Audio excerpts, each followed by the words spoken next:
स्वास्थ्य क्षेत्रको सबै कुरा।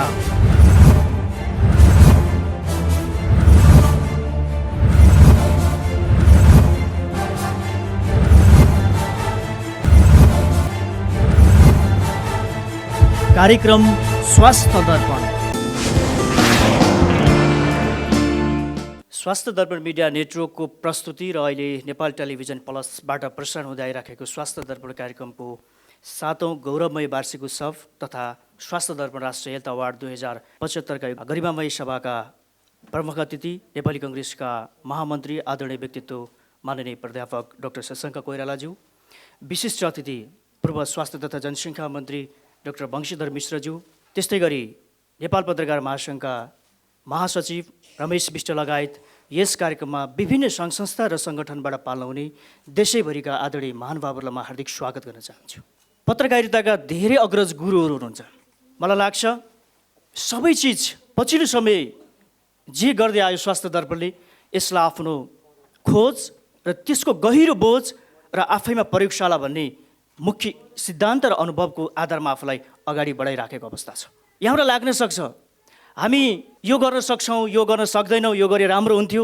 नेपालको अहिलेको तरल अवस्थामा नेपालको स्वास्थ्य पत्रकारितालाई मात्रै होइन समग्र स्वास्थ्य पत्रकारिता बाहेक क्षेत्रलाई हेर्ने हो भने पनि हामी अन्यलग्रस्त अवस्थामा छौँ। धेरै सिनियर अग्रजहरू यहाँ हुनुहुन्छ। मेरो आग्रह के हो भने हामी जति सक्छौँ सकारात्मक हिसाबले गरौँ, जहाँ जान सक्छौँ सकेको हिसाबले गरौँ र समग्र बिट पत्रकारिताको सवालमा म के जोड्न चाहन्छु भने हामी काठमाडौँ केन्द्रित छौँ। हुन त हामी स्वास्थ्य पत्रकारको सङ्ख्या पनि न्यून छ होला, हामी 30-40 जना छौँ। तर मेरो आग्रह के हो भने हामी डिसेन्ट्रलाइज हुन जरुरी छ। हामी काठमाडौँमा जति विषयवस्तु पाउँछौँ काठमाडौँ बाहिर निक्ल्यो भने त्योभन्दा गहन र हामीले उत्थान गर्नुपर्ने विषयहरू पाउँछौँ। त्यही मूल उद्देश्यको साथ स्वास्थ्य दर्पण मिडिया नेटवर्क देशका 7वटै प्रदेशलाई आफ्नो कार्यक्रम निर्माणको क्रममा पुगेको छ र लाग्छ मलाई हामी जे गरेका छौँ सकारात्मक हिसाबले राम्रा पक्षलाई राम्रोसँग लिएर आएका छौँ, नराम्रो पक्षलाई पनि हामी टेबलमा बसेर यो गर्न पाए राम्रो हुन्थ्यो भन्ने सन्देश त्यहीँ छोडेर आएका छौँ। हामी बिर्सिसकेका अनुभवहरू, उहाँले गरेका सृजनाहरू या ती विधागत विकास हुन सक्छन् या संस्थागत विकास हुन सक्छन्, त्यसलाई हामीले हाम्रो टेलिभिजन कार्यक्रममा प्रस्तुत गरेका छौँ। पछिल्लो समय हामीले देश 3 तहमा गइसके पछाडि हामीले त्यही 3 तहलाई जोड्ने प्रयास पनि गऱ्यौँ, प्रदेश वाइज पनि गऱ्यौँ। जति गऱ्यौँ हामी सकारात्मक दृष्टिकोण र विचारले अभिप्रेत भएर गरिराखेका छौँ। यो कुरा यहाँहरूलाई अवगत नै छ। अर्को कुरा लाग्न सक्छ यहाँहरूलाई, प्राय टेलिभिजनले आफ्नो वार्षिक उत्सव मनाउँदै गर्दाखेरि एउटा केक काटेर मनाएको पनि देख्न सक्छौँ हामी। मिडिया हाउसले पनि आफ्नो त्यो हिसाबले नै एउटा आफ्नो अफिसमा मनाउँदै गर्छ। आज स्वास्थ्य दर्पण एउटा टक सो नेपालको टेलिभिजन इतिहासमा एउटा पहिलो कार्यक्रम हो जो हामीले प्रयास गरेका छौँ। टक सो आज म सन्दीप श्रेष्ठ देशको कुना काप्चामा यी ब्रान्डमा हिँड्छु भने मेरो एउटा सपना हो, मेरो एउटा खुसी हो र एउटा मेरो गर्व पनि हो। त्यसैले यसको वार्षिक उत्सव किन नमाउने, यो परिकल्पनाको साथ हामीले यसको गौरवमय 7औं वार्षिक उत्सव मनाइराखेका छौँ।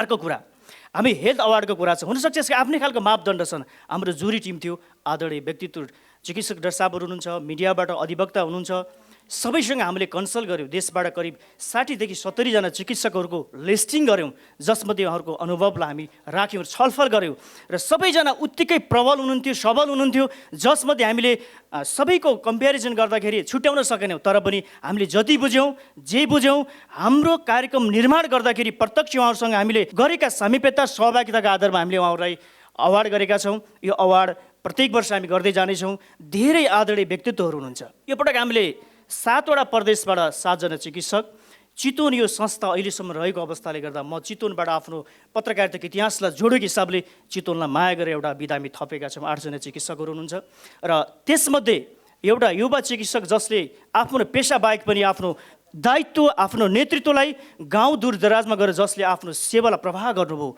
चिकित्सकको हिसाबले गर्नुभयो, सामाजिक हिसाबले गर्नुभयो, त्यस्ता चिकित्सक गरेर हामी 9 जना चिकित्सकलाई अवार्ड गर्दैछौँ। 2 जना स्वास्थ्यकर्मी जसले प्रयोगशालाको नीतिगत विकास गर्नुभयो, त्यो विकास सम्बन्धित निकायलाई घचघचाउनु गयो, त्यो सङ्गठनले हुनसक्छ, आफ्नो पेसागत हिसाबले हुनसक्छ। हामी 1 जना स्वास्थ्यकर्मी दूरदराजमा रहेर सङ्कटकालमा उहाँको आफ्नै खालको कथा व्यथा छ। राति कहिले सेनालाई बोकेर जङ्गलमा उपचार गर्न जानुपर्ने, कहिले माओवादीले जानुपर्ने, त्यो सङ्कटकालको त्यो दर्दनाक अवस्थाबाट आफ्नो सेवालाई निरन्तरता दिने स्वास्थ्यकर्मी, हामी 2 जना स्वास्थ्यकर्मीलाई सम्मान गर्दैछौँ। त्यस पछाडि हामीले एउटा संस्कार बसाल्न पनि जरुरी छ। हामी 30 देखि 40 जना पत्रकारहरू छौँ। हामी चार दिशातर्फ मुन्टो बटार्यौँ भने यसको समृद्धि हुन गाह्रो पर्छ। हामी एकै ठाउँमा रहनुपर्छ, एउटै छाताभित्र अट्नुपर्छ।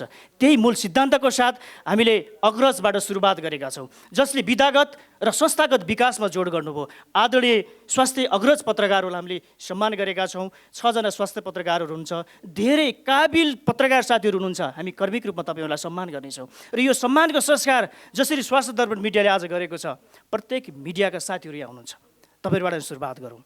आखिर के हो? यही हो, हामी एउटै फिल्ममा काम गर्छौँ। प्रत्येक हाम्रो अफिस र प्रत्येक हाम्रो कोठाको भित्तामा हाम्रो आफ्नो संस्थाको बोर्ड भइदियो भने त्यो आत्मीयता बिहान उठ्दा र बेलुका सुत्दासम्म देखिन्छ। त्यसले हामी बिचको आत्मीयता बढाउँछ भन्ने मलाई लाग्छ। त्यही उद्देश्यले हामी स्वास्थ्य साथीहरूलाई, स्वास्थ्य पत्रकारिता बिटमा काम गर्ने साथीहरूलाई पनि अवार्ड गर्दैछौँ। अर्को कुरा यहाँ मुख खोल्नै पर्छ।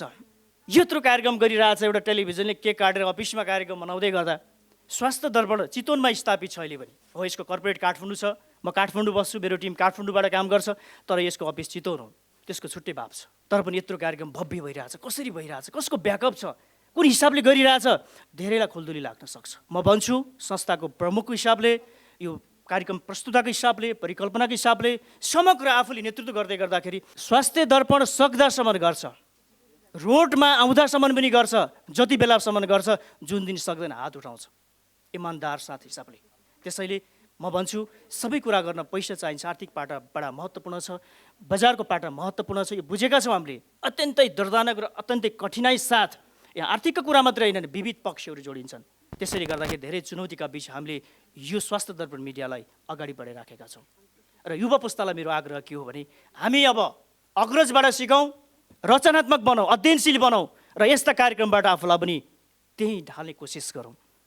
हामी अब गहन अध्ययनमा जान जरुरी छ, रिसर्चमा जान जरुरी छ। अबको पत्रकारिता रोग के हो मात्र होइन, वास्तवमा पत्रकारले रोगको बारेमा जान्न जरुरी छैन, तर गहन अध्ययन हुन जरुरी छ। र अर्को कुरा, स्वास्थ्य क्षेत्रमा पछिल्लो समय पत्रकार र एउटा स्वास्थ्य संस्था र डाक्टर बिचको जुन खालको खाडल छ, त्यो खाडललाई हामीले जोड्न जरुरी छ, पूर्ण जरुरी छ। जबसम्म हामीले दुई पक्ष बीच आफ्नो आत्मीयतालाई जोड्न सक्दैनौँ र आत्मीयता भर्न सक्दैनौँ, न हाम्रो पत्रकारिताले कुनै अर्थ राख्छ, न तपाईँहरू स्वास्थ्य क्षेत्रमा लगानी गर्ने, स्वास्थ्य क्षेत्रमा काम गर्ने स्वास्थ्य कर्मी, चिकित्सकहरू हुनुहुन्छ, लगानीकर्ताहरू हुनुहुन्छ, तपाईँले गरेका कुराहरू पोजिटिभ हिसाबले आउन सक्दैन। हामी आज डराउनु पर्ने अवस्था छ। एक ठाउँमा बस्ने वातावरण गरौँ, किन हामी एउटा परिवार हो। र अर्को कुरा, स्वास्थ्य सेवा विभागका साथीहरू यहाँ हुनुहुन्न, आदरणीय व्यक्तित्वहरू, किन भन्दाखेरि स्वास्थ्य दर्पण मिडिया उहाँहरूसँग पैसा माग्न गएन, प्रपोजल प्रस्तुत गर्न गएन र उहाँहरूसँग कहिले पनि आर्थिक हिसाबले सम्बन्ध राखेन र उहाँलाई नेगेटिभ हिसाबले समाचार सम्प्रेषण गरेन। त्यसैले उहाँहरूले चिन्नुहुन्न, थाहा छ उहाँहरूलाई स्वास्थ्य दर्पणले के गरिरहेछ भन्ने कुरा, तर उहाँहरू आज उपस्थित हुनुहुन्न।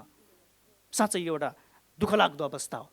के अब यी सरकारी निकायका सचिवहरू, मन्त्रीज्यूहरूलाई, विभागीय आदरणीय व्यक्तित्वहरूलाई अब कि नेगेटिभ मुभमेन्टबाट जान जरुरी हो? सकारात्मक सम्प्रेषण गर्ने मिडियाका यस्ता गतिविधिमा उहाँहरू सहभागी हुन जरुरी छ। आज सरकारले गर्नुपर्ने काम मिडिया हाउसले गरिराखेको छ, उहाँहरूले गर्व गर्न जरुरी छ। त्यो कुरा आज हामी यहाँ सो गर्न सकेनौँ, ठिकै छ, आगामी वर्षमा उहाँहरू पक्कै पनि आउनुहुनेछ। यति भन्दै मेरो आफ्ना केही भनाइ यहाँ राख्दै बिदा हुन चाहन्छु र समापनको समयमा केही कुरा राख्नेछु। धन्यवाद।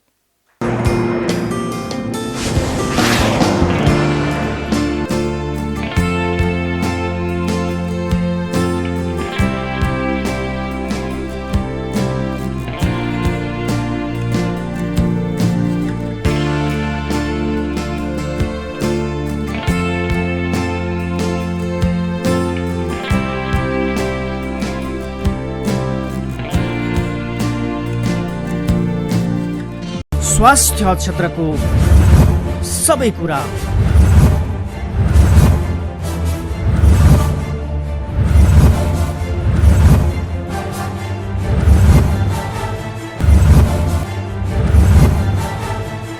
कार्यक्रम स्वास्थ्य दर्पण।